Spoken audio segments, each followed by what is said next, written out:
नमस्कार, मैं हरेंद्र। आशा करता हूँ कि आप लोग सभी निरोग और स्वस्थ होंगे। और आज क्राइम के स्टोरी में एक ऐसी कहानी जिस शख्स या फिर कह सकते एक महिला का कत्ल होता है, लेकिन कत्ल होने के 7 महीना बाद तक भी वह न केवल अपने परिवार के लिए बल्कि पुलिस के लिए भी जिंदा रही। दरअसल यह कहानी जो है उत्तर प्रदेश की है। उत्तर प्रदेश का गोरखपुर में एक राखी उर्फ राजेश्वरी श्रीवास्तव नाम की एक महिला रहा करती थी। बात 2018 का है और राखी का जो पति मनीष था, 2016 में दोनों का शादी हुआ था और शादी के बाद सब चीज़ ठीक ठाक चल रहा था। तभी 2018 जून का महीना आता है और उसी समय राखी उर्फ राजेश्वरी श्रीवास्तव और उसका पति मनीष दोनों नेपाल घूमने का प्लान बनाते हैं और लगभग 1 जून को यहाँ से भारत से निकलते हैं नेपाल घूमने के लिए पति पत्नी, और नेपाल पहुंचते हैं। और लगभग 1 जून को भारत से निकलते हैं दोनों पति पत्नी नेपाल घूमने के लिए और वहां पहुंचते हैं। मनीष और राखी जो है वहां पर लगभग 2 दिन तक घूमते हैं और मनीष का वहां पर रुकने का मन नहीं था क्योंकि उसका जॉब भी था, लेकिन राखी जो है नेपाल में वहां पर रुकना चाहती थी और घूमना चाहती थी। तभी मनीष को वह यह कहती है कि अगर तुम जाना चाहते हो तो जाओ, मैं यहाँ पर और कुछ दिनों तक रुकना चाहती हूँ और कुछ घूमना चाहती हूँ और कुछ जगहों को देखना चाहती हूँ क्योंकि मुझे यहाँ पर अच्छा लग रहा है। पति जो मनीष था वह सोचा कि शायद उसकी पत्नी को अच्छा वहाँ पर फीलिंग हो रहा, अच्छा लग रहा, तो और वह जगहों पर विजिट करना चाहती है और कुछ दिन रुकना चाहती है। लेकिन तो वह किसी तरह का कोई ऑब्जेक्शन नहीं करता है। वह उसका जॉब था इसलिए उसको जरूरी था भारत लौटना और ज़्यादा दिन तक छुट्टी वह ले नहीं सकता था, इसीलिए वह राखी को वहीं पर छोड़ करके वापस वह भारत आ जाता है। और यहाँ पर आने के बाद जो है 3 तारीख को यहाँ पहुँचता और उसके बाद जो है 4-5 हर दिन जो है वह अपनी पत्नी राखी से 1-2 दफ़ा दिन में बात कर लिया करता था। सब चीज़ ठीक था, 5 तारीख तक बातचीत हुआ था। लेकिन 5 तारीख के बाद जो है राखी कॉल रिसीव करना बंद कर देती है। मनीष जो है कई दफ़ा राखी को फ़ोन करता है लेकिन राखी फ़ोन नहीं रिसीव करती है। मनीष को कुछ समझ में नहीं आ रहा था। 1-2 दिन तो यह सोचा कि शायद हो सकता है उसके मोबाइल में कुछ प्रॉब्लम हो या फिर शायद वह फ़ोन नहीं उठाना चाहती हो, उसका मन नहीं हो, तो वह उतना कोई सीरियसली इसको लिया नहीं। लेकिन व्हाट्सएप स्टेटस और बाकी मैसेज के थ्रू जो है वह राखी अपने पति मनीष को रिप्लाई करती थी और मनीष उसी मैसेज और व्हाट्सएप के थ्रू जो है अपनी पत्नी से जो है बात किया करता था। और लेकिन कहने का तात्पर्य था कि जो है व्हाट्सएप स्टेटस और जो है मैसेज और सोशल मीडिया जो उसका अकाउंट था वो सारा चीज़ एक्टिव दिखा रहा था, लेकिन वह फ़ोन नहीं रिसीव कर रही थी। खैर धीरे धीरे समय बीतता है और शुरुआत में तो मनीष जो है इसको लाइटली लेता है और यह देखते देखते लगभग 25 जून का समय आ जाता है और लगभग 20-22 दिन बीत जाने के बाद मनीष जब अपनी पत्नी राखी से 1 दफ़ा भी बात नहीं होता है तो परेशान हैरान हो जाता है। तुरंत जो है वो अपने ससुराल वालों को यह बात बताता है और जब राखी के परिवार वालों को यह बात पता चलता है तो सारे लोग परेशान हैरान हो जाते हैं। राखी का जो भाई था वह नज़दीकी थाना में जाकर के अपनी बहन का जो है गुमशुदगी का रिपोर्ट लिखा देता है और गुमशुदगी का रिपोर्ट में जो है वह शक और बाकी चीज़ें के में अपने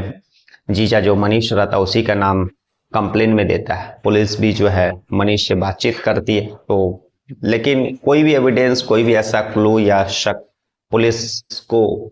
मिलता नहीं है जिससे वह मनीष को गुनाहगार या फिर दोषी माने। खैर पुलिस अपना तफ्तीश आगे बढ़ाती है और देखते ही देखते 1-2-3 नहीं लगभग 7 महीना गुजर जाते हैं और 7 महीना तक जो है राखी उर्फ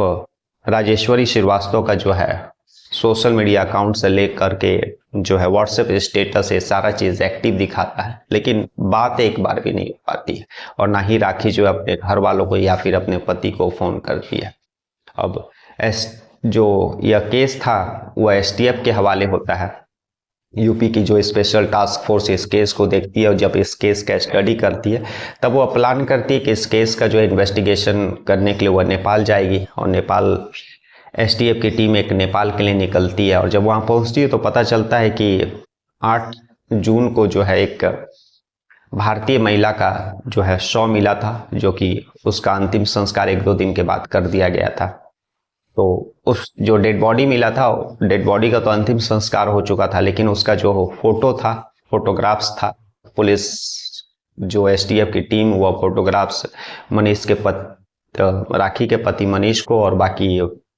उसके परिवार वालों को दिखाती है।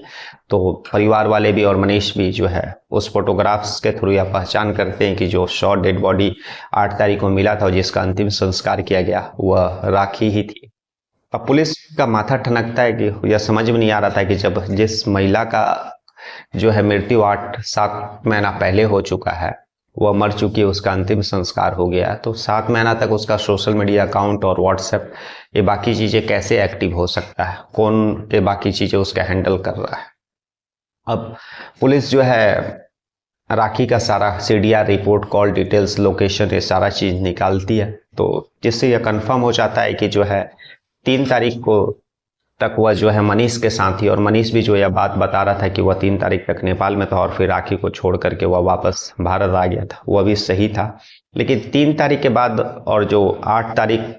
तक राखी के साथ कोई दूसरा इंडियन भी था, क्योंकि बाकी जो चश्मदीद और बाकी होटल स्टाफ ये सारी चीज़ें से जब STF की टीम ने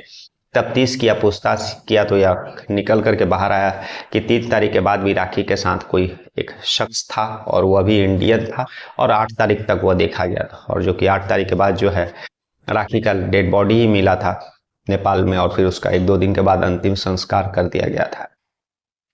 अब STF की टीम को जो है कुछ समझ में नहीं आ रहा था कि जो 3 तारीख से 8 तारीख के बीच नेपाल में राखी के साथ रहने वाला जो शख्स था वह कौन हो सकता है। तभी अब STF की टीम जो है राखी का जो पीछे का जो जीवन होता है उसको थोड़ा खंगालने का कोशिश करती है। तभी पता चलता है कि जो मनीष है वह राखी का दूसरा पति है और 2010-11 में राखी ने पहला शादी किया था। और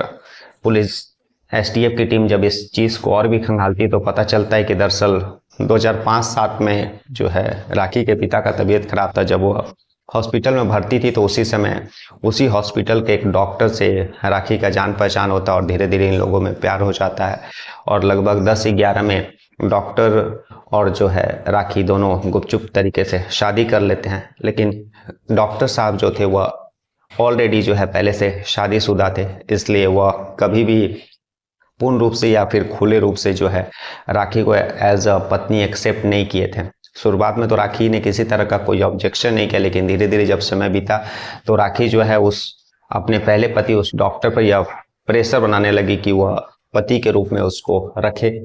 और जो कि वह जो उसका पहला पति था वह इस तरह से उसको रखना नहीं चाहता था क्योंकि उसका ऑलरेडी पहले से परिवार था। और इसी के कारण जो है राखी जो है उस अपने पहले पति से पैसे का डिमांड करने लगी। धीरे धीरे यह सिलसिला बढ़ते चला गया, लेकिन एक समय शायद ऐसा आया जब उस राखी के उस पहले पति को यह लगा कि धीरे धीरे राखी का जो है डिमांड बढ़ते जा रहा है और पैसे अगर नहीं देने से वह सारी चीज़ें जो है पुलिस में कंप्लेन कर देगी या फिर उस तरह का जो फोटोग्राफ्स है वह सब जो है सोशल मीडिया पर डाल देगी। इसी के कारण जो है राखी का वह जो पहला पति था जिसके साथ वह 2010-11 में शादी की थी, जो कि यूपी का ही एक नामचीन डॉक्टर था,